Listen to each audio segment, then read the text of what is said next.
Alam ko naman kung bakit kayo nandito ngayon. Hindi naman dahil sa mga awitin ko. Para mapatunayan na talagang sexy ako sa personal. Kaya ang pakiusap ko sa inyo, kung meron kayong i-hashtag ngayong gabi, ang i-hashtag nyo, shit, ang ganda ni Angeline sa personal.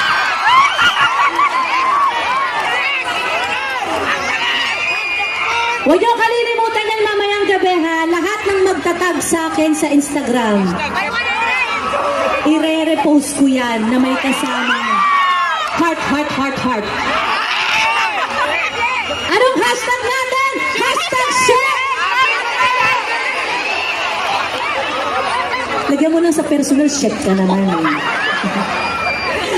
Sabi mo kasi, ang ganda lang ni Angeline. Lagyan mo ng personal. Parang... Anyway,